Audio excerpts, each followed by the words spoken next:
So Bronsted reactions are straightforward if we have the acid-base chart. You know, it's similar to zigzag method. We just go from stronger acid to weaker acid, right, using the zigzag approach. When we look at the Bronsted chart, it's not comprehensive. And so if the species isn't on the chart, then we'll have to do a deeper analysis into composition and structure. So the first thing we do is we draw out the Lewis structure, you know, just on pencil and paper. And then we look at things like bond strength, bond polarity, product stability, etc. Those will factor in. One of the things we can see over here is bond polarity. Do you guys remember what these diagrams are called?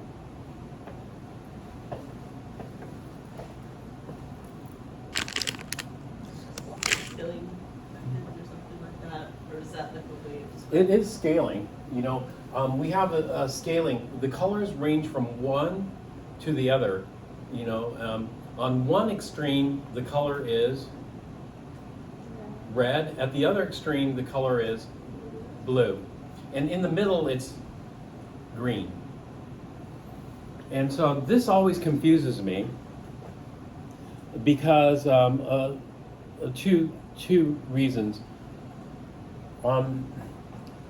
One, when I think of acids, what color do you think of? Red or blue? When you think of acids, I think of red. You know why I think of red? Well, one, the titration maybe, although it's kind of tricky because it depends on what indicator you're using. But the burettes on the titration, you know, we had the red burette and the blue burette. And usually people use the blue burette for bases and the red burette for acids. But there's another reason for that. The other reason is litmus paper. If you take blue litmus paper and add acid to it, do you know what color it changes to? Red. So I always think of acids as being red. And if you have red litmus paper and you add base to it, what color does it change to? Blue. So blue for bases, red for acids. And therefore it makes sense on the pipettes to do that, or not the pipettes, the burettes to do that. However, these electrostatic potential maps were developed by quantum physicists. And quantum physicists, I guess they didn't really care about that. And the other reason why I like red for acids is because are acids positive or are acids negative? When you think of acids like H+, do you think positive? And when you think of bases like hydroxide, do you think negative? Well, I do.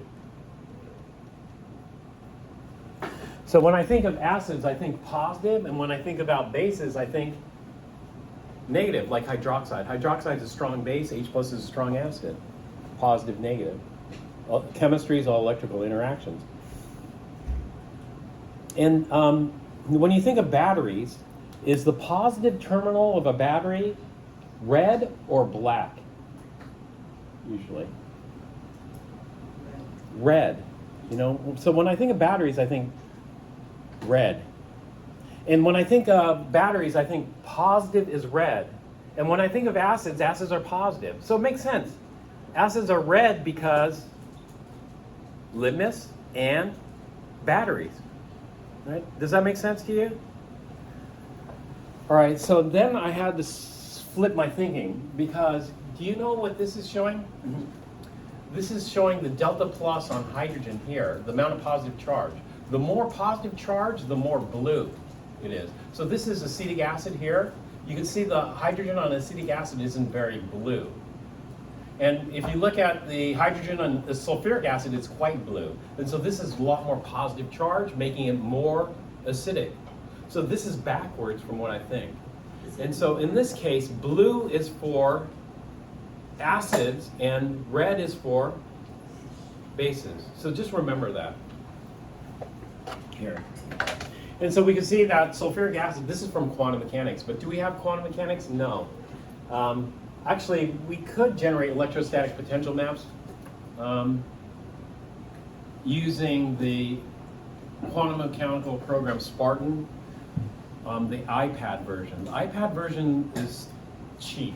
I think the iPad, I bought the iPad version. I don't have an iPad. I tried to do it on my iPhone, but I bought it because it was only like $20, compared to $2,500 for the PC version. And so it's not as powerful, but it's good enough.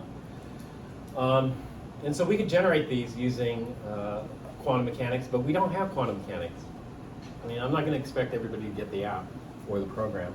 And so what we got to do is we got to use pencil and paper, and we'll analyze these structures accordingly.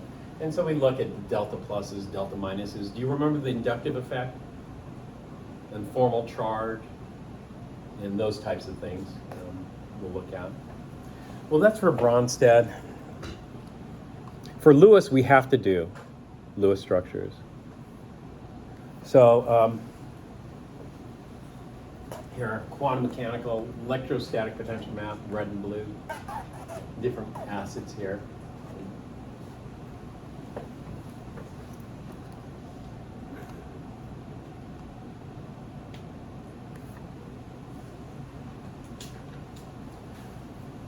So if we want to do it quantitatively, we're going to use quantum mechanics. But if we wanted to just do it qualitatively or semi-quantitatively, we're just going to count electrons. And there are different ways of counting electrons in a molecular structure. We can count the octet. Does it obey the octet rule? When we count octets, we're just looking at the electrons surrounding an atom in its direct vicinity. And then we have formal charge. For formal charge, we divide up the electrons, and we figure out how many electrons belong to each atom. And when we divide up the electrons, we make an assumption. Do you know what we assume when we count formal charge? What was it? We assume that the bonds are 100% covalent. And so when we do formal charge, we assume 100% covalent.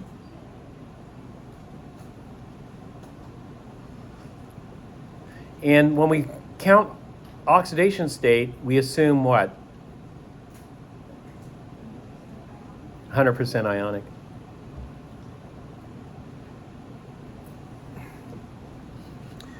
And this gives us other ways of analyzing this. So we'll look at these. And so you want to review formal charge. Formal charge is in the Lewis structure. Oxidation state, again, is in chapter 3. Octet is in the Lewis structure chapter. And so review these methods here. Okay, we're going to use all that information to correlate that with acid-base strength. And so we're just going to try to take as many observations as possible to get a better understanding of acid-base strength here.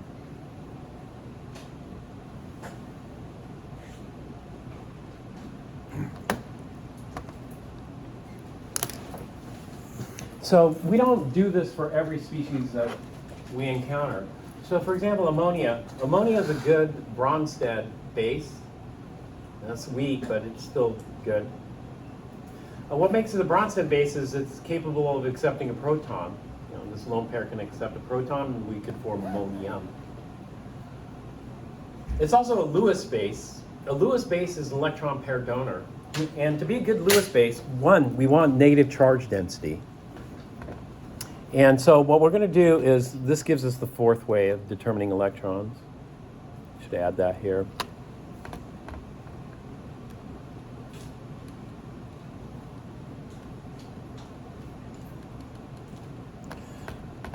Bond polarity is, it's somewhere between.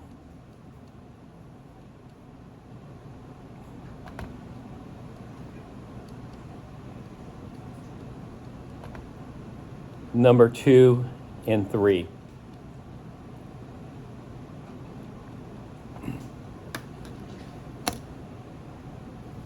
It's not 100% covalent, it's not 100% ionic, it's somewhere in between.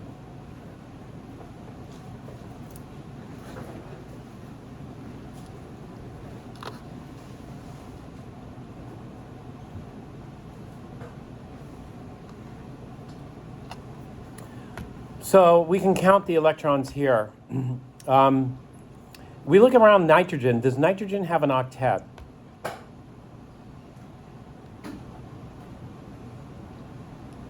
Yes, it has an octet. We've got these two bonding electrons, these two bonding electrons, these two bonding electrons, and this lone pair. And so that's an octet.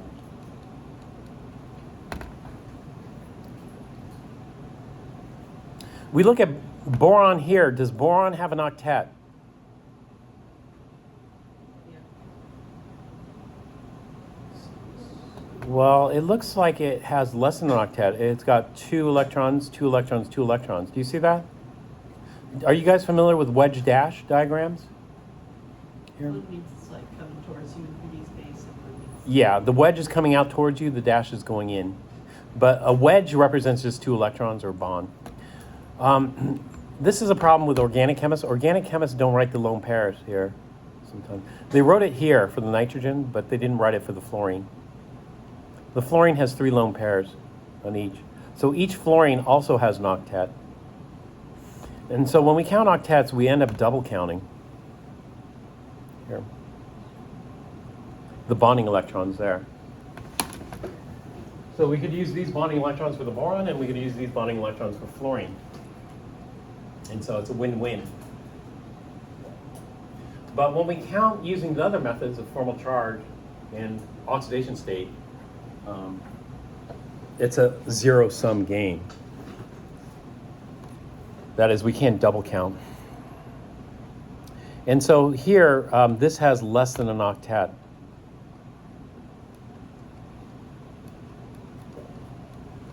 Well, you know, if you go back to the Lewis structures chapter, we can fix that. We can fix that by taking a lone pair off fluorine and converting it into a bonding pair. Do you remember doing that? Making multiple bonds to fill up the octet. If we do that, then we'll generate this structure here. And so we'll have boron with a double bonded fluorine, where we removed 1 lone pair and converted it into a bonding pair, and then we still have the single bonds out here.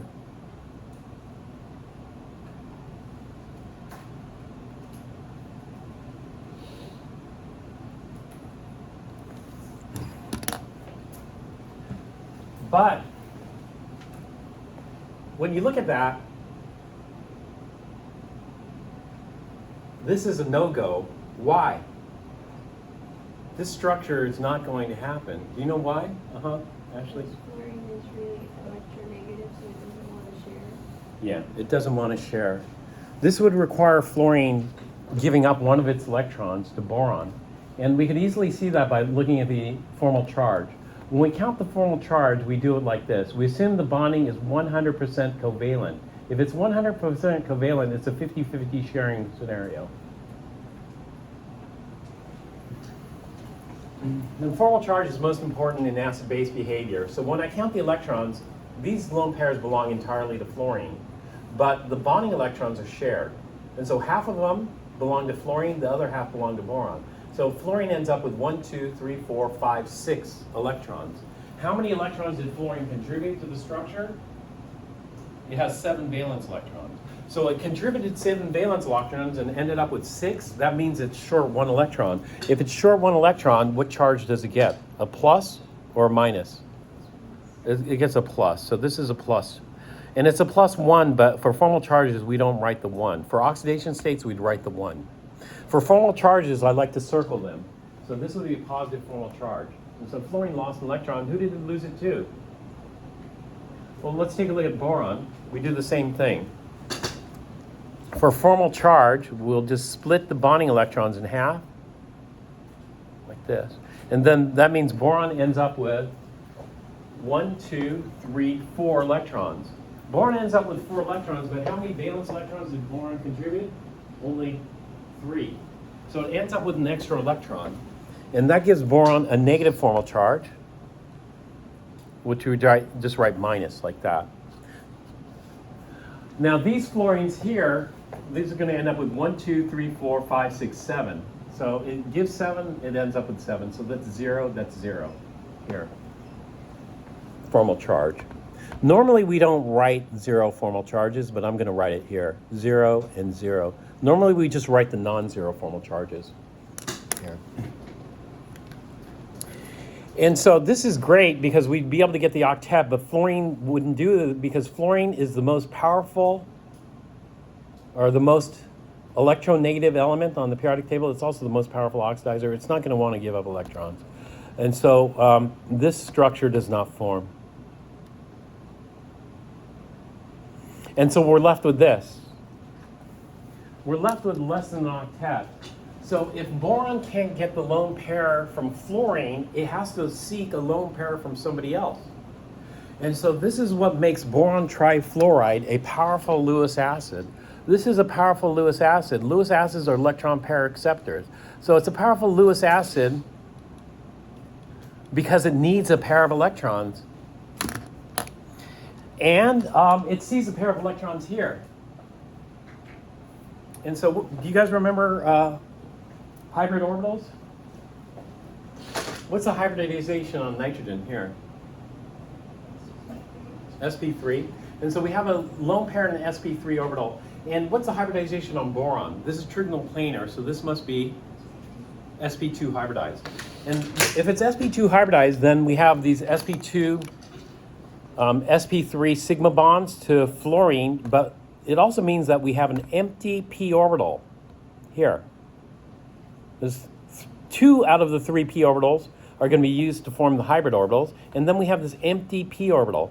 And so what's going to happen is this lone pair here is going to overlap or get pushed into this empty p orbital, and it should form an sp3p sigma bond. But what happens is, because of the fluorines and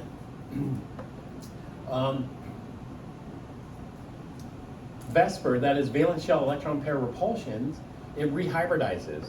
And so we're going to rehybridize the boron from the sp2 to sp3. So we end up forming an sp3 sigma bond here.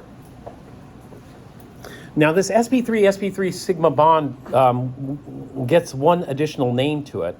We call this a coordinate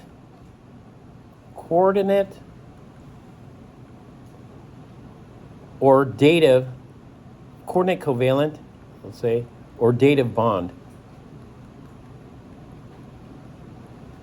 The reason we call it a coordinate covalent or dative bond is normally one electron would come from the nitrogen, another electron would come from the boron, and they share them.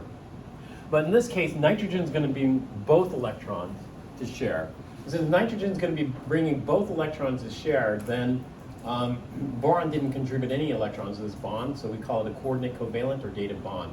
And all Lewis acid-base reactions form coordinate covalent bonds, because all Lewis acid-base reactions are going to have the base, which is an electron pair donor, attacking the acid. Now let's look at the formal charge here. The formal charges are still screwed up, but not as bad.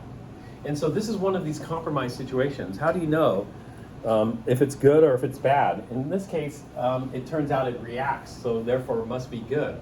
And so fluorine definitely would not want a positive formal charge, but nitrogen, maybe it's okay. You know, we see a positive formal charge on nitrogen and in other species too. One of the most common species with a formal charge of +1 on nitrogen is ammonium. Ammonium has a plus charge on nitrogen, so it's not that big of a deal. And boron is the beneficiary here. It gets a negative formal charge because it's gaining an electron through the shared pair here. Okay, so this is a Lewis acid-base reaction here.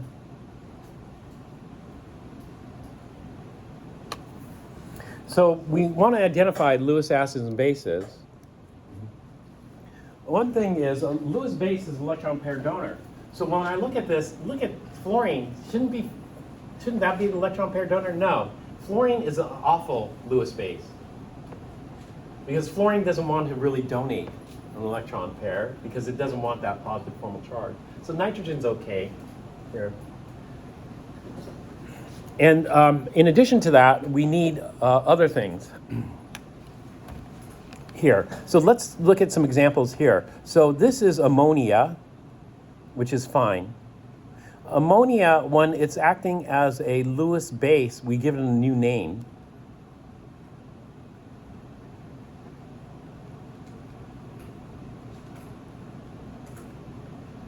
we call it a ligand. And so Lewis bases are called ligands.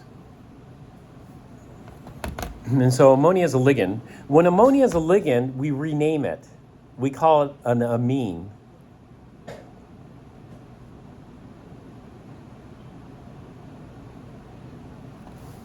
And so here we have amine, or ammonia. But we have another set of amines, like this. Would this be an amine? Now, this is not an amine or amine-like substance. An amine is a class of organic compounds that behave like ammonia. So we have amine with one M versus an amine with two M's. Amine with two M's refers to ammonia acting as a Lewis base. Amine with one M are ammonia-like compounds.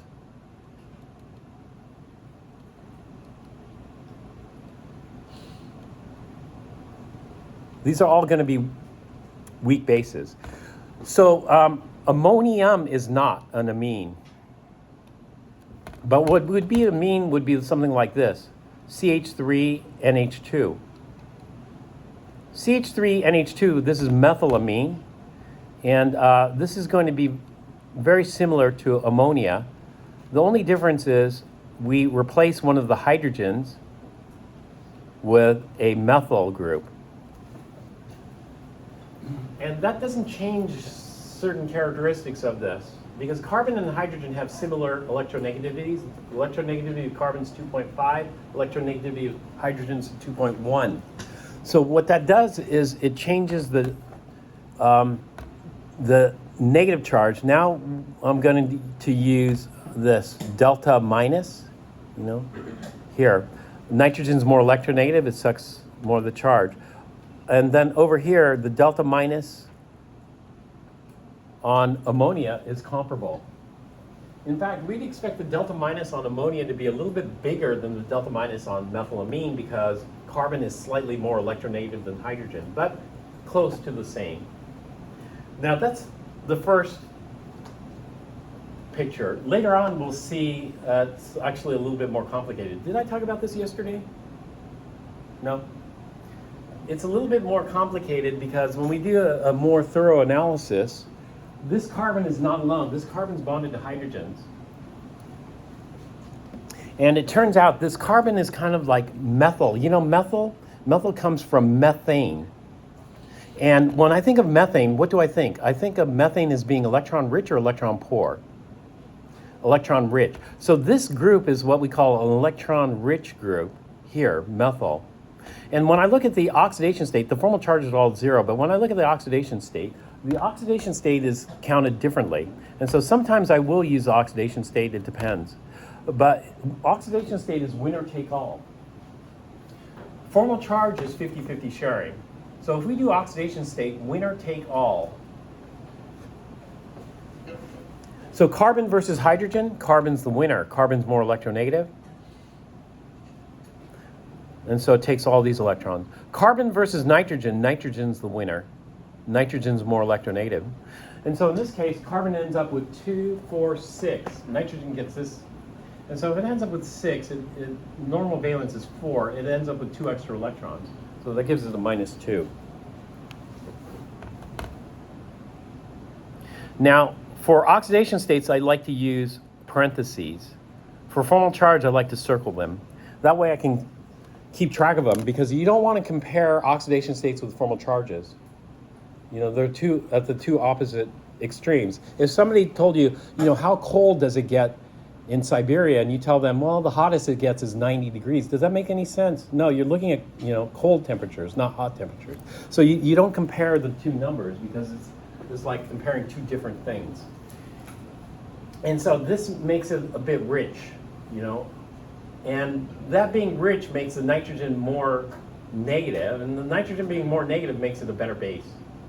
And so there are other things that we'll analyze deeper as we get along. For right now, don't worry about it. Just know that sometimes we analyze things using formal charge, sometimes we analyze things using oxidation state, sometimes we analyze things using octet, and sometimes we use all of them to analyze it.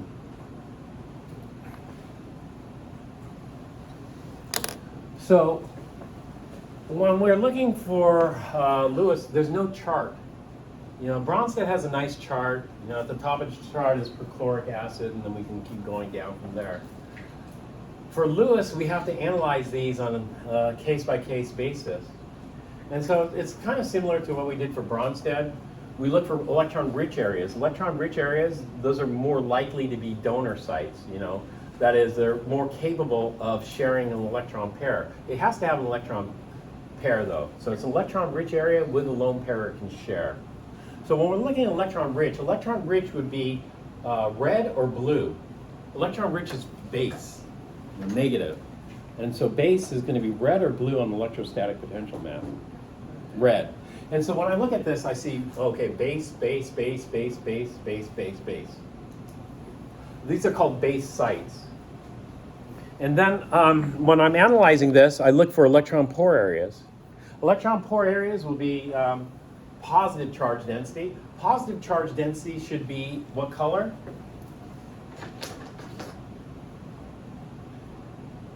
Blue. So here I have base is the red and acid is the blue. And so what we're doing is we're looking at individual atoms in the molecule and determining if those are going to be acidic or basic. Of course, the more red or the more blue it is, the more acidic or more basic it should be. And so we can compare it here. You know, this is a lot more blue than this. And this isn't very blue. So blue's not for bases, blue's for acids, so this should be more acidic. And then the red areas here, this should be basic. This should probably more be basic here. But we're not going to generate electrostatic potential maps for everything. And so the strength rankings, not only that, but the strength rankings become even more complex. The reason they become even more complex is because when we make these coordinate covalent bonds, there are two ways of thinking about a bond. One way is we could think of this theory, or another way is we can describe the bond using this theory. What are the two theoretical approaches that we use to describing bonds?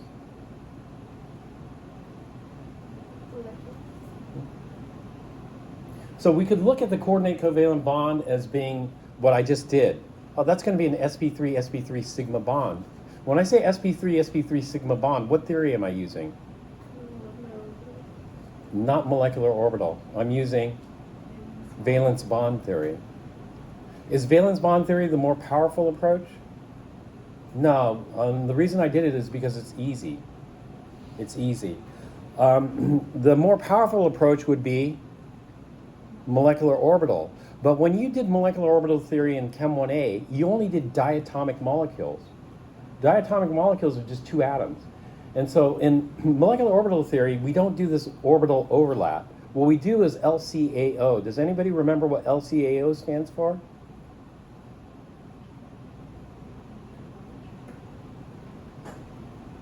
Linear combination of AOs versus MOs, atomic orbitals. Linear combination of atomic orbitals. So what you do is you take, let's say, an s orbital, and you do a linear combination.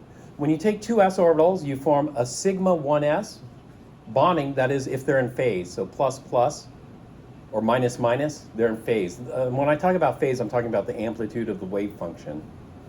So if they're in phase, you form the bonding orbital. If they're out of phase, that is, you take positive amplitude and negative amplitude. If you take positive amplitude and negative amplitude, they interact via destructive interference. Positive, positive, negative, negative, constructive interference. In other words, it'll cancel out and we form the anti-bonding, right?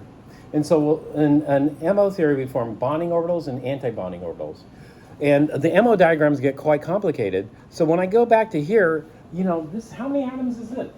1, 2, 3, 4, 5, 6, 7, 8. 8 atoms. Have you done an MO diagram with 8 atoms in there? No. And what are the molecular orbitals? You know, that would be a much more powerful approach, but what would the MO diagram for this be? You just did simple MO diagrams. Sigma 1s, sigma 2s. No, sigma 1s, sigma 1s star, sigma 2s. What was it? Sigma 2s, pi 2p's, pi star 2p's, sigma star 2p. You remember that? And so that's diatomic. That's a lot easier. So what we're going to do is, obviously, we want to use MO, and these come from MO theory. So this is carbonic acid. This is bicarbonate. This is carbonate. This is MO theory here. But when we're doing this, and this kind of overlaps both with valence bond and MO. What makes a good bond in valence bond theory is having good orbital overlap. Having good orbital overlap would be like this. If you have let's say a 2p orbital here and a 2p orbital here, they're comparable in size, right? And so that would make a good orbital overlap there. But what if you take a 2p orbital here and a 6p orbital over here? A 6p orbital is huge, right? Compared to a 2p orbital. Are you going to get very good orbital overlap? No, not as good. And so what we want is we want comparable sizes of orbitals. That makes a good orbital overlap there. The same thing with LCAO. When we do LCAO, we want like a 2p and a 2p LCAO to make a sigma 2p and a sigma star 2p. That would be good. But if you take a 2p and a 6p, then they aren't going to form as good of a molecular orbital. And so the strength, there's no strength chart because the strength is complicated. Because you might have a good base in one reaction, but that exact same base would be a poor base in another reaction. And the easiest way that this has been put is this. We use HSAB for Lewis. And HSAB stands for hard, soft, acid-base theory. And all this says is a hard acid likes a hard base. A soft acid likes a soft base. But hard and soft aren't as favorable. And so what makes a hard acid? A hard acid has small orbitals, less polarizable. A soft acid, big orbitals, more polarizable. Big base, big orbitals, more polarizable. And so big orbitals like big orbitals, small orbitals like small orbitals, and then we have small orbitals, and big orbitals are kind of a mismatch, not as good. And so this is how we rank the strength. We have to dig deeper into the theory. Therefore, this is too much for us. We're not going to get into hard, soft, acid-base theory. We're just going to waddle along with and how we waddle along is we use other factors to determine this. So this is a reaction I did in Chem 1A. We'll do it here in Chem 1B, just for a refresher. But we're going to look at carbon dioxide and water. So first, in Lewis acid base, we draw out the Lewis structures.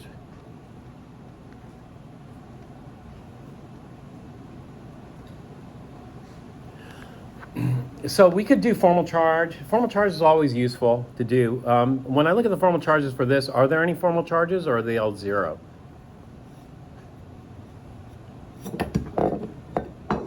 They're all zero. The oxidation states are not, So all the formal charges are zero.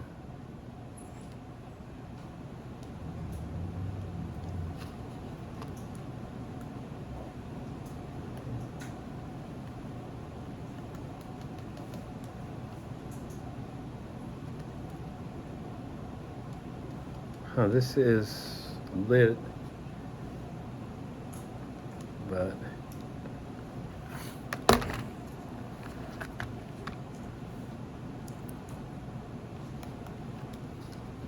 doesn't appear to be working. Oh, there it goes. Normally we don't write zero formal charges, we just write non-zero formal charges. That's assuming the bonding is 100% covalent. That means we split the bonding electrons. The lone pairs belong entirely to this left oxygen.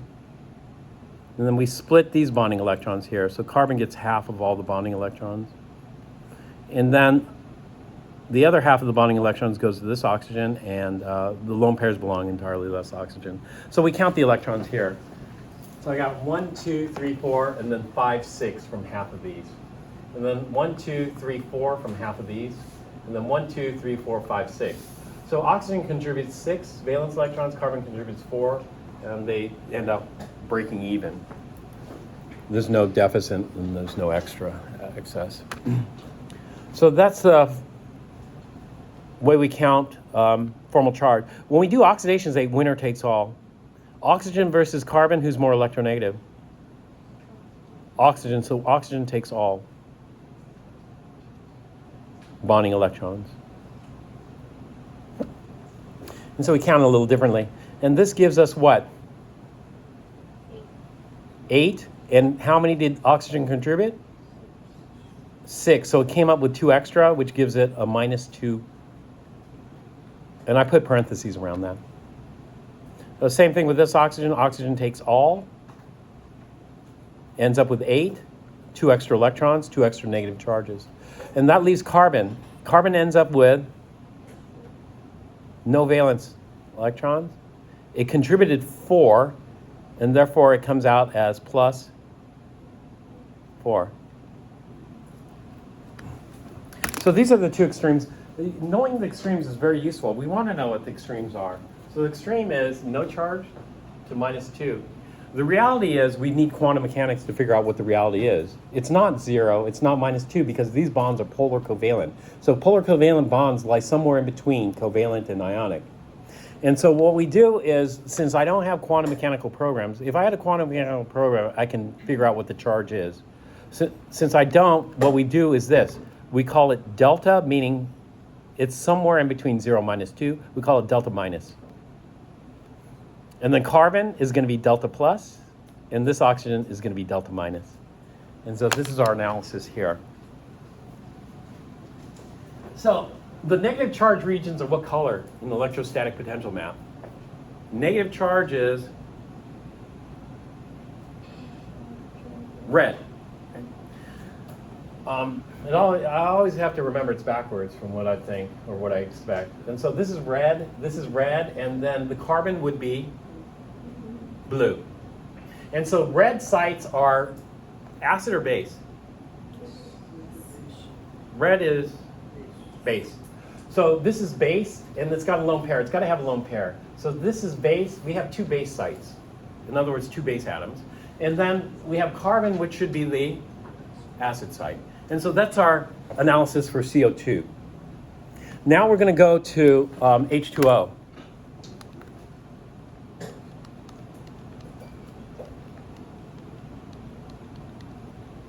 And we kind of do the same thing. For H2O, I'm just going to go to the deltas. Oxygen's more electronegative, so we expect it to be delta minus, and hydrogen is more positive, delta plus, less electronegative. And so positive is base or acid. Acid. So we have 2 acid sites and 1 base site. Now, in Lewis acid-base chemistry, the base attacks the acid. And so we have 2 choices of base. We can pick the base on CO2. That's choice 1. So this lone pair, what orbital is that lone pair in?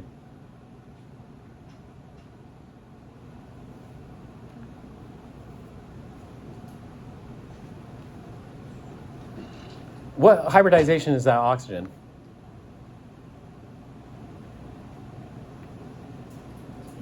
sp2. So this sp2 lone pair gets pushed into this s. I'm using valence bond theory. And we have an sp3 sigma bond here. So what that's going to do is this gets pushed into the s orbital, then we're going to have sp2s overlap here, which is going to kick these out into the sp3 orbital on oxygen. Like that. And so that's, this is option 1.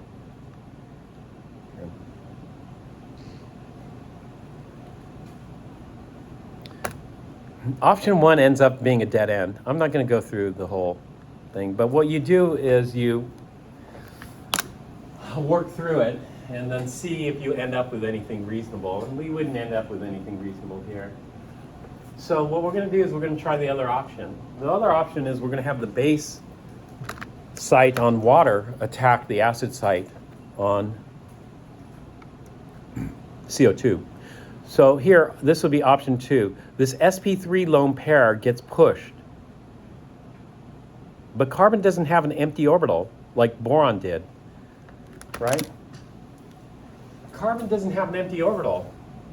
And so where are those electrons going to go? Can carbon have more than an octet? No. the max is an octet. When you look at a double bond consists of 1 sigma and 1 pi bond. You guys remember that, right? And so if this electron gets pushed in here, then we have to make room for it. And the way we're going to make room for it is we're going to kick out those pi bonding electrons. So we're going to take one of the bonds in the double bond and give it to the oxygen, and that's going to rehybridize it. And so this is option 2 here. So option 2, the sp3 lone pair gets pushed into the carbon. There's not enough room, and therefore one of the pi bonds is going to relinquish its space and convert into a lone pair. And option 2 works. We'll get something. So let's go on with option 2. What's going to happen now is we're going to form a coordinate covalent bond. The coordinate covalent bond is going to be between the CO2 and the water. And so let's do it like this.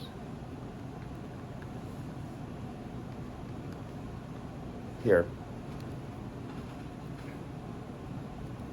Okay, and then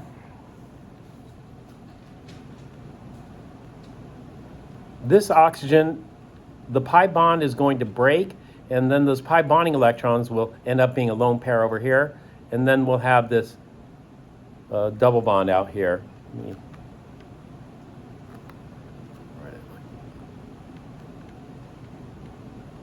Like that.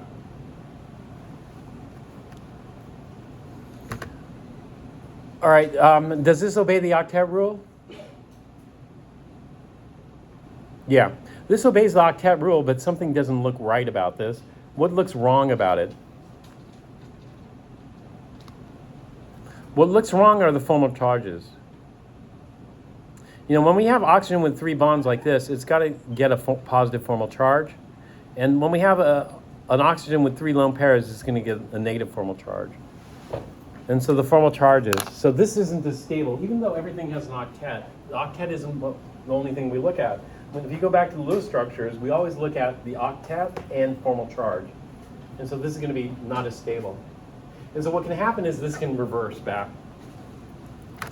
to it. Oops. Or another thing can happen. The other thing can happen is when we think about motion, there is translational motion, vibrational motion, and rotational motion. And single bonds are free to rotate. So this is just an sp3, sp2 sigma bond here. That's free to rotate without breaking the bond. And so what can happen is this hydrogen can rotate from the right side over to the left side. And then we have something like this. Now, when we think about this, this is what I see. You know what I see there? I see something very acidic. I see something very acidic because when I look at this, I see this.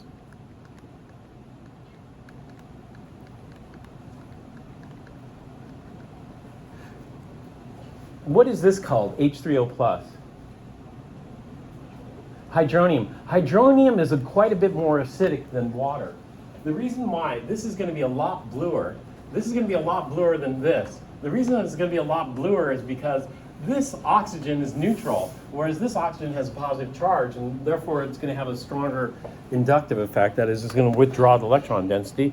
And so what I'm going to end up with is I'm going to end up with a much larger delta plus than water. The delta plus on water is quite a bit smaller because of that. And so when I look at the top part, this looks like hydronium to me. The only difference is I have a carbon here instead of a hydrogen. Well, carbon and hydrogen have about the same electronegativity, so it's not going to make a terrible difference. It could make other differences when we get a little deeper into it, but for right now, we'll just look at it like this. And on this end of the molecule, this is what I see. On this end of the molecule, I see something like this. It looks like hydroxide to me.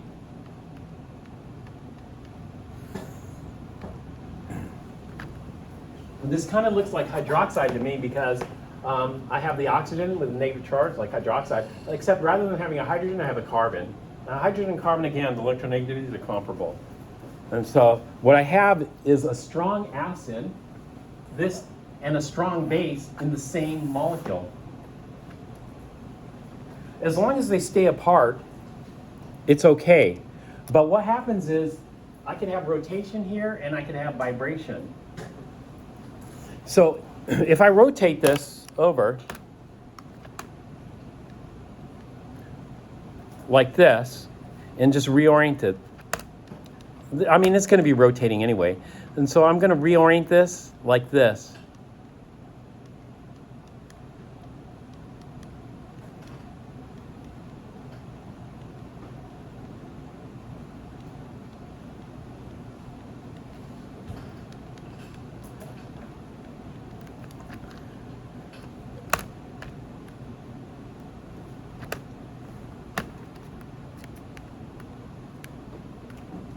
And then I have a vibration.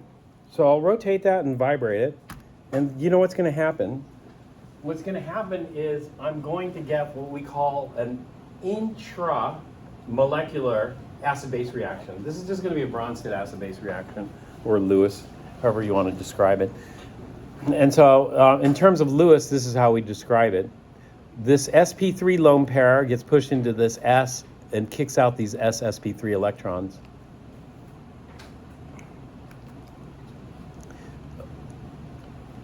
And if that were to happen, we end up with this. We end up with this oxygen getting those bonding electrons, and this oxygen taking that proton with one of its lone pairs, leaving it with two lone pairs, and then this.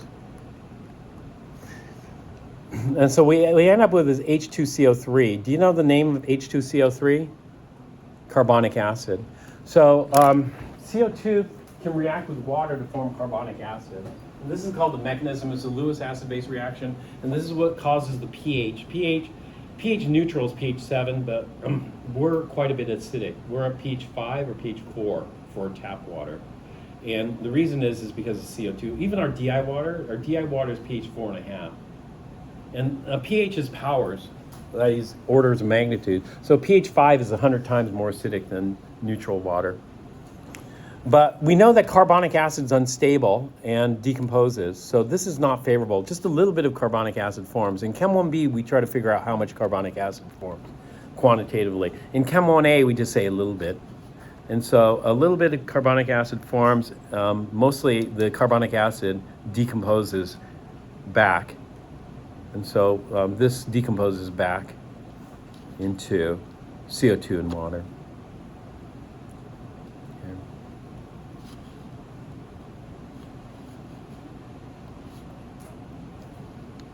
All right, so we're going to be looking at acid-base reactions like that, but how much time do I have left? 30 minutes? Oh, that much time, that's good. All right, so this is just kind of a brief foray into this, but we'll be analyzing reactions more as we go on. I'm going to move on to this.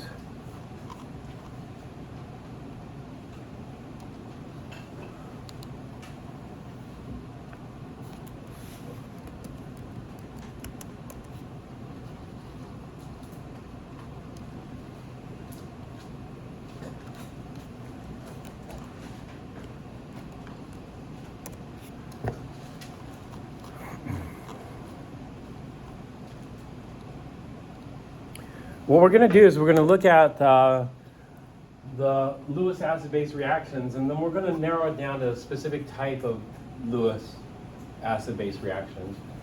The specific type of Lewis acid bases, we're only going to look at one type of Lewis acid. And the one type of Lewis acid we're going to look at are the metal cations. And so this is the topic here. It's transition metal complexes. Transition metal complexes, we deal with complex ions and coordination compounds. Here. We're going to talk more about the structure later of these. We just want to get to the name, so I'll talk a little bit about the structure, a little bit about the reaction, but mostly about the naming these things. Warner is credited with figuring out the structures of these. So when we come back to revisit chapter 24, I'll talk about it at that time.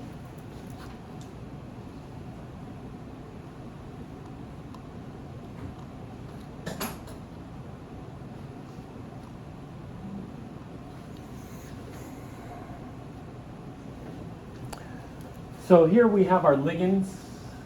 Our ligands are our Lewis bases. And so all these are going to have some kind of negative charge or negative charge density and a lone pair that it can share. So I had talked about amines. You know, amines are ammonia-like compounds. This is ammonia here. And so we have two amines. We have the amines with two M's and the amine with one M. When we're dealing with an amine with two M's, that's ammonia as a Lewis base, as a ligand. When we have amine with one M, that's a class of organic compounds that are all weak bases. And there are lots of amines. So methylamine is one of them. And there are others, like there's amine, I was looking at hydroxychloroquine. Have you ever heard of hydroxychloroquine? You know, it's a drug they use for certain conditions, but they were trying to repurpose it to use for COVID. And I was saying what it does mechanistically. Hydroxychloroquine is an amine, it's a weak base. So what it does is it gets into your intracellular fluid and it raises the pH. Bases raise the pH, acids lower the pH. And so when you change the pH, it affects the structure of proteins. You know, you have these proteins. Like if you took a raw egg and dipped it or put it in acid, it would totally denature it, it'd cook it. Because all those proteins that were once folded nicely become unfolded, kind of thing. And so, yeah, by changing the pH of your intracellular fluid, it can change certain types of behavior. But anyway, getting back to this. So there are a lot of drugs that are amines, like cocaine. Cocaine is an amine. It's actually the acid form of the amine. So we have this is the base form. The acid form would be ammonium. Ammonium would be the conjugate base of this. The acid form of methylamine would be methylammonium ion, which would be a positive ion. So these are all various things. So we talked about water. You know, it's got a lone pair, two lone pairs here. So water can act as a Lewis base. And when water acts as a Lewis base, we call it aqua. When ammonia acts as a Lewis base, we call it amine. When carbon monoxide acts as a Lewis base, we call it carbonyl. Now, carbon monoxide is kind of weird because this is the Lewis structure for carbon monoxide. And you could either have the carbon donate the lone pair or the oxygen donate the lone pair. Which of the two donate the lone pair? The carbon or the oxygen?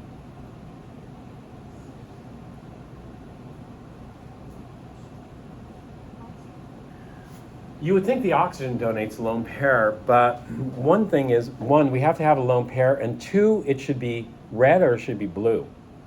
Because if I were to look at this, this oxygen has a positive charge, which makes it more blue, and this carbon has a negative charge, which makes it more red.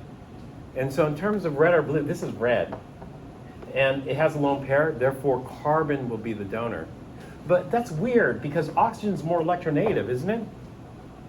And so shouldn't oxygen do that? Well, oxygen, we formed a triple bond, so let's make this a double bond and give the lone pair to the oxygen. So if I take this triple bond, so a triple bond consists of one sigma and two pi bonds. These are sp. We're going to have an sp sigma, and a pp pi, and another pp pi. If I took one of those pp pi's and made it a lone pair here, then oxygen would have two lone pairs. But what would the problem be there? I can get rid of the formal charge easily. In other words, getting rid of the formal charge, I would just draw the structure like this. Let's do it over here.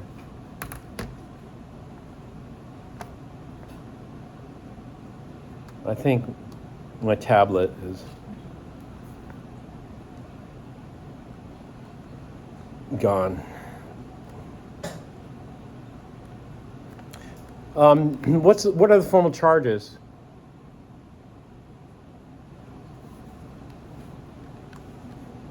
Well, carbon has 1, 2, 3, 4. That's 0. That's good. This oxygen? 0. That's good. That's better than this. Minus and plus, right? So is this the correct structure of carbon monoxide?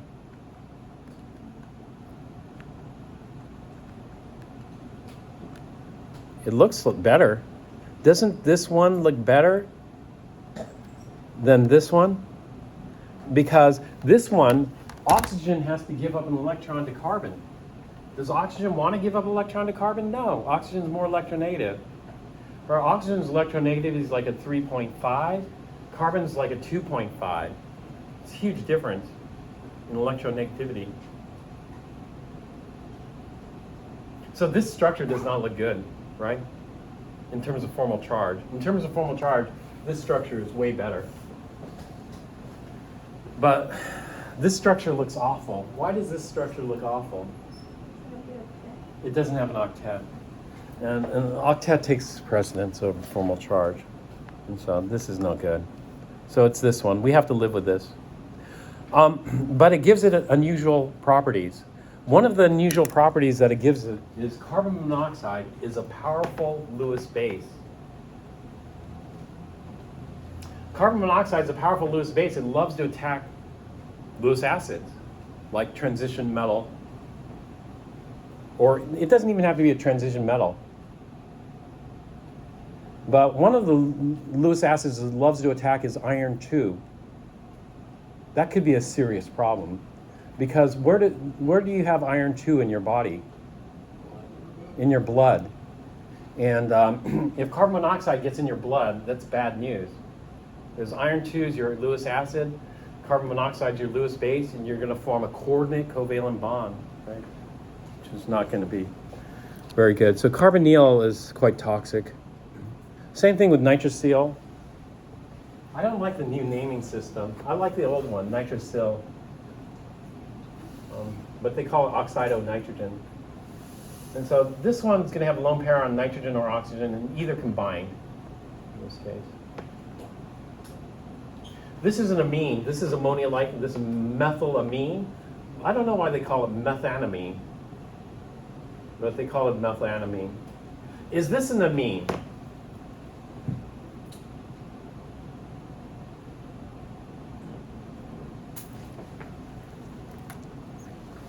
Let me fix this.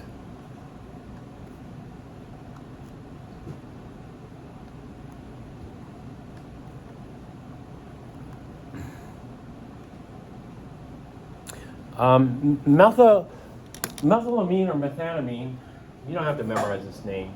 You should memorize these two, aqua and amine, maybe carbonyl. Carbonyl is important.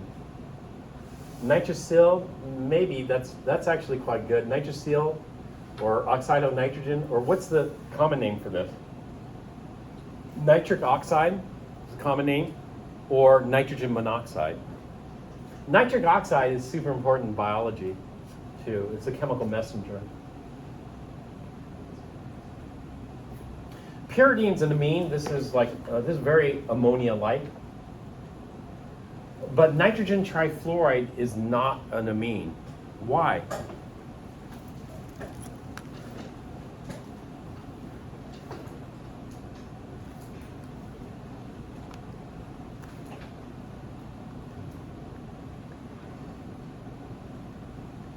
Amine with one M.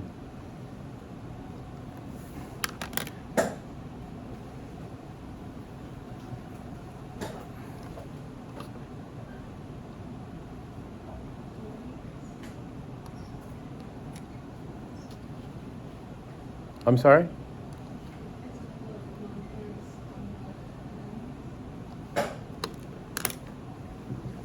Yeah, it's not because of the lone pair on the fluorines. It has to do with the two requirements to be a base. Amines are bases. And to be a Lewis base, you need a lone pair. And so fluorine should be a great Lewis base, it has 3 lone pairs. But fluorine's an awful Lewis base. Why? Even though it has lone pairs, we also need it to be capable of donating it. And so fluorine's not capable of donating its lone pairs. It doesn't want to go positive. Another requirement we look at is, this. In the electrostatic potential map, good bases are what color? Red. And so this nitrogen would be red in the electrostatic potential map, and the hydrogens should be blue. Right? And we can see that. We can't see that with formal charge. All the formal charges are 0, but we can see it with oxidation state. When we do the oxidation state, it's easy to see.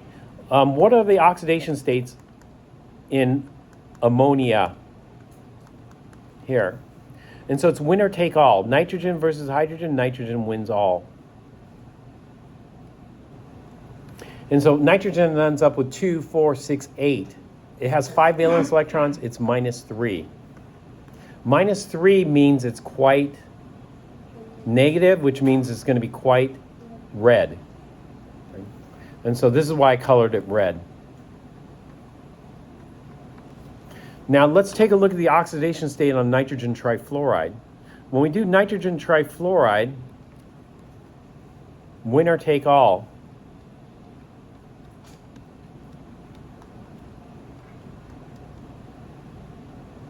Well, nitrogen's already got only 1 lone pair, but fluorine's got 3 lone pairs. So, does fluorine really want all? Isn't it getting a little greedy to take all? Well, fluorine is going to be greedy. It's going to take everything. It's the most electronegative.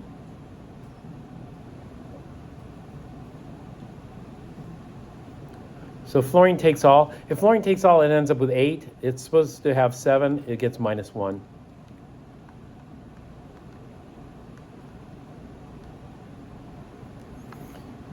And so the fluorines should be the base sites, but is fluorine a good donor atom? No.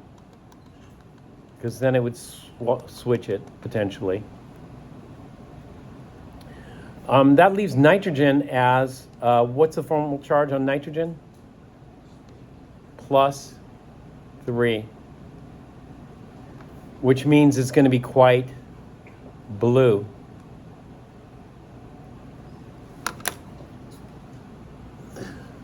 So it's total opposite. This is a good base. This is not a base. So nitrogen trifluoride is not considered an amine. Amine would be a good base, not an amine. All right, so what we're going to do is we're going to look at all these Lewis bases, and then when they undergo these reactions, we rename them. This is all part of the nomenclature. A lot of these are just take their normal name. So if you call that methylamine, that's fine. But these molecules change their name. Other neutral molecules retain the same name. So pyridine is its normal name as a ligand and as a individual molecule. Fluoride, all the anions here, we change the ending. So fluoride gets changed to O. Do you see? O, O, O, O. So oxide, oxido. Hydroxide, hydroxido. Cyanide, cyanido. Cyanido is a powerful Lewis base because that negative charge is not on nitrogen. The negative charge is actually on carbon. Sulfate goes to sulfato. Thiosulfate, thiosulfato. Nitrite goes to nitrito, but there are 2 nitrites. Nitrite can either donate a lone pair off nitrogen or oxygen. If nitrogen donates, it's called nitrito N. If oxygen donates, it's called nitrito O. The same thing with thiocyanate. Thiocyanate can donate the S or the N. If the S donates, we call it -S. If the N donates, we call it -N. So that would be thiocyanate. So these are some. Just read through these. Those are what we call monodentate ligands. We have these ones which are called bidentate. And so this is an amine. This one's called ethylene diamine. It's like it's got 2 of these amines stuck on the same molecule. So this is what we call a bidentate ligand. The bidentate ligand has 2 donor base atoms here. So if I have a metal here, it attaches in 2 places, which means it's hard to break off. Because in order to break off, if it grips in 2 places, you break off one end, the other end's still attached. So you break off one end and then try to break off the other end, and in the meantime, the end you just broke off reattaches. And so we have a reattachment problem. And so they're very difficult to break off, ethylene diamine, and therefore it's called a chelating agent. Chelating agent's like a crab claw. So these are chelating ligands here. And so it's polydentate, it bites in more than one place. This is a bidentate.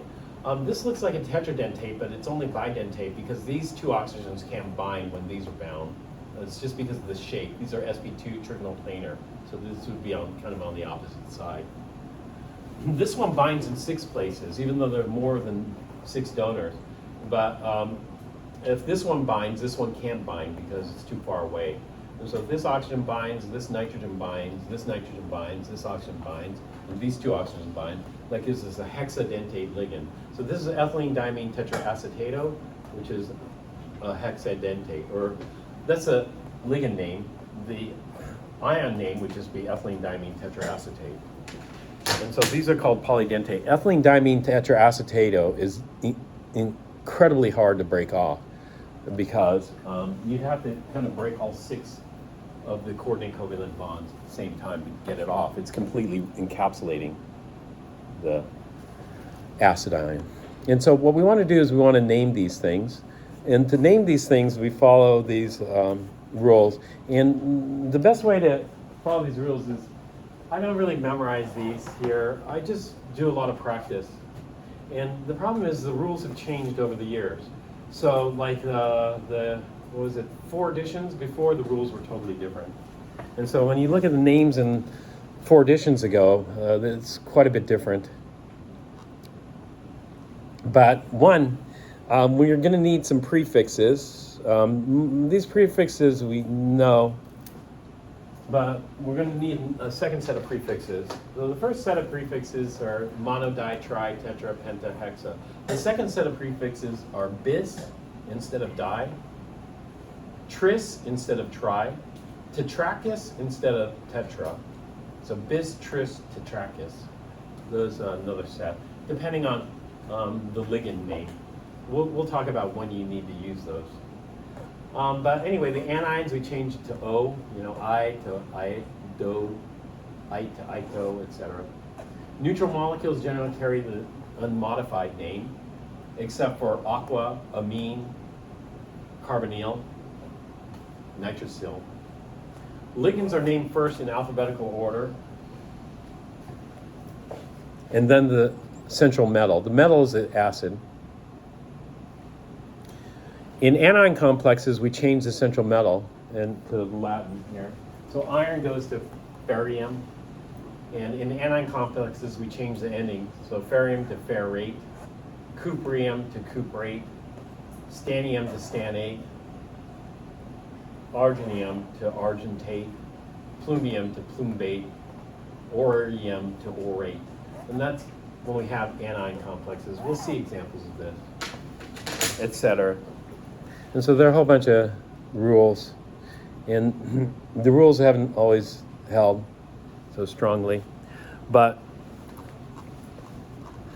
one thing is, how many of these attach? And so these are going to be our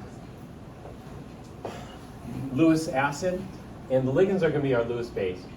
And when we look at the Lewis acids, the mainly transition metal cations, the alkaline metals, they don't have enough charge density. So even though they're +1, they're kind of big. But if you look at silver, it's kind of small. Gold is small. Copper is kind of small. And plus, we're looking at LCAO, or hard soft acid base theory. And so it's kind of complicated. It's not just charge density that we look at, but charge density is part of it. And so these aren't very good Lewis acids here. The better Lewis acids are over here in the transition metal, and those are all going to be positive species here. Now, how many base atoms can attack it? And so for copper, we just have 2 or 4. Silver, only 2. 1 out 4. Gold, 2, 4. Iron, 2, 6. Cobalt, 2, 4, 6. That's how many base atoms attack it, or can attack it. And so what we look for is we look for a pattern. We might see a pattern here. What would be best is if we can find a pattern, and then we can come up with some kind of hypothesis. So for example, silver only has 2. That means only 2 base atoms can attack it. And so we're going to take 2 amine ligands here. And so we're going to have silver here being attacked by 2 amines. And then we form this. The way we name this is we name the ligands first, followed by the central metal. So this would be called di for 2, and then amine with 2 M's for the ammonia, and then silver. And then we state the charge on the silver, which would be +1. So this would be diamine silver 1. Now, you might think, what's going on with the charges here? You know, because when nitrogen forms 4 bonds, it forms a positive charge like ammonium. Like this. This reminds me of ammonium, you know, nitrogen with 4 bonds, except we don't have a hydrogen here. And we should get a positive formal charge on the nitrogen because when we look at it, we count it 1, 2, 3, 4. Nitrogen, that's 5. It's lost an electron. But what we do is this. When we're dealing with these Lewis acid base reactions with these transition metal complexes, when we're counting electrons, we do not use formal charge or oxidation states to count electrons in complexes. We can use formal charge and oxidation states to count electrons in the free ligands, like ammonia, but once that ligand has attached, then we don't count it this way. We don't count it this way because we shouldn't be describing these bonds using valence bond theory. In other words, valence bond theory fails for transition metal complexes. We have to use MO theory for this, but we're not going to get in that deep. And so we're just not going to bother counting this. And so I don't bother with the charge because now if you look, silver used to be +1, but now it's got 1, 2 electrons.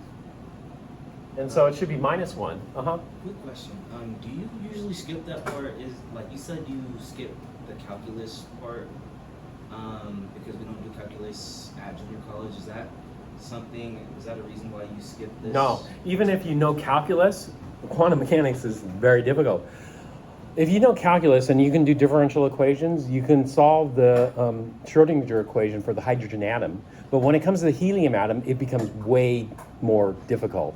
In fact, for helium, you don't do it by hand. You have to use a computer to use to solve the Schrodinger equation. So it doesn't matter if you know calculus or not. In fact, to use quantum mechanics nowadays, you don't need to know any calculus. If you just get the program, which is Spartan or something like that, it does all the calculations for you. And so we don't bother with that. It's just if you're at the cutting edge, the frontiers of this, you know. The calculus that's used here is, we'll talk about, is when we have changes, you know, and the changes aren't constant. The changes change, that is, it speeds up with time or slows down. And so the velocity changes, that kind of thing. Then we'll need calculus. But anyway, valence bond fails here, but that's not a big deal because valence bond theory had a major failure in Chem 1A. What was the major failure of valence bond theory in Chem 1A? Where it absolutely did not work. What molecule did valence bond theory utterly fail? SF5, that could be debatable. SF5, you could either do expanded octet or you could do what we were doing, introducing ionic bonds to it. And because that was the expanded octet. There are 2 ways of describing the expanded octet, incorporating the d orbitals or not. Yeah. So you could count that as a failure, but there was a bigger failure because SF5 is not that common. SF6 is more common, but the same issue there. What's something that's extremely common that valence bond theory utterly failed for? Ozone? Yeah. O3? Yeah, ozone's not as common, but valence bond does an okay job with ozone. But it did an awful job with something very related to ozone. Ozone is what we call an allotrope. An allotrope is a different structure of an element. Oxygen has multiple allotropes. One, it has atomic oxygen, is one allotrope. Diatomic oxygen, which is another allotrope of oxygen, and triatomic oxygen, which is ozone, which is the third allotrope of oxygen. So some elements have different allotropes. But valence bond theory failed miserably for one of the allotropes of oxygen, which is O2. Valence bond theory predicted O2 to be diatomic, but O2 is not diatomic. O2 is not diatomic. O2 is diatomic. What's the other word I'm looking for? Not diatomic. Diamagnetic, that's the word. And so O2, using valence bond theory, we predict diamagnetic, but it's wrong. Because when you measure the magnetic properties of oxygen, it is paramagnetic. So that failed miserably. So we can't use valence bond theory to describe it. The same thing, Lewis structures, this is valence bond theory. We can't use valence bond theory to describe these. We need to use MO theory. MO theory is a bit more complicated, so we're not going to get into it. You can get into it in higher level classes. We'll get into it a little bit when we look at MO diagrams for these later on. Just a little bit. And so we don't bother with formal charge and oxidation state. So normally this would be plus, this would be minus, this would be plus. So plus, minus is 0, plus it gives us a net charge of plus. What we do in this, okay, if we aren't going to count electrons that way, then how do we do this? How we do this is we pretend nothing happened. So ammonia is neutral, and this is wrong too. The other thing that's wrong is some people will write too many electrons. You know, what happened to this bond came as a coordinate covalent bond. That means a coordinate covalent bond, both electrons came from the nitrogen, the base, to form this bond. Well, how can the nitrogen still retain its electrons and form the bond? Where did those electrons come from? And so this is overcounting electrons here. Do you see that? The bonding electrons just appeared out of nowhere. That's a violation of conservation of matter. So this is wrong. This would be more appropriate. We use the lone pair to form the coordinate covalent bond here to silver. Now, nitrogen with 4 bonds is going to have a positive formal charge, and the silver having these electrons is no longer going to be +1. But what we do is we pretend as if nothing happened. So what that means is ammonia is still neutral. So this is 0. And silver is still +1. And ammonia is neutral. So when we count this, this is 0 plus 0. So that gives us a net charge of +1. And so what we do is we don't do anything for these. We just leave the charges as if they were still separate species. That is, they haven't combined yet. And that's how we'll count the electrons. All right, that's important in determining the charge because we want to know the charge on the central metal. And that's important for the name because what we do is we call this diamine for having 2 amines. Silver 1, Roman numeral 1. And Roman numeral 1 comes from the charge on silver. The charge on silver is we don't do anything, we just leave it as is. The same thing here. You know, I don't like having the extra lone pairs here. I get rid of those to make the coordinate covalent bond. But this would be tetraamine platinum Roman numeral 2 for the charge on platinum. This would be tetraamine zinc 2. Zinc only has 1 charge, but we still use the Roman numerals for zinc. Normally we wouldn't use Roman numerals for zinc, but it's just due to convention of naming these that we use the Roman numeral. A lot of these have variable charge. Silver only has 1 charge too, so you think we don't need a Roman numeral there. So silver and zinc, we shouldn't write the Roman numeral, but to be consistent, we're going to write the Roman numeral for those. For cobalt, we have multiple charges, so for sure for cobalt, cobalt +2 and cobalt +3 are very common, so we need the Roman numeral there. And so just forget it, we're going to write the Roman numeral for everything there, and that's the way we do it. This is going to be hexamine, cobalt, Roman numeral 3. Here. Now, how do we know if it's 2, 4, and even if it's 4, how do we know if it's square planar or tetrahedral? If it's 6, it's octahedral. How do we know the geometries and the shapes? Well, if we had a better understanding of the theory, we could figure it out. But right now, we just have the observations. So we're at the observation stage, and we're looking for patterns. And the patterns aren't so easy. Sometimes you'll remember some patterns. Some of the patterns that I remember are like zinc is always tetrahedral, 4. You know, but platinum 4 is octahedral, 6. Platinum 2 is square planar, 4, etc. Little random patterns, and that's just rote memorization. What would be better is if we can come up with a theory. So we got to come up with some kind of hypothesis, you know, because it looks like there's a lot of room around silver. Why can't I have 3? Why can't I have 4? Why can't I have 5? Why can't I have a 6? Going to 7 is going to be difficult, you know, because where would the 7th go?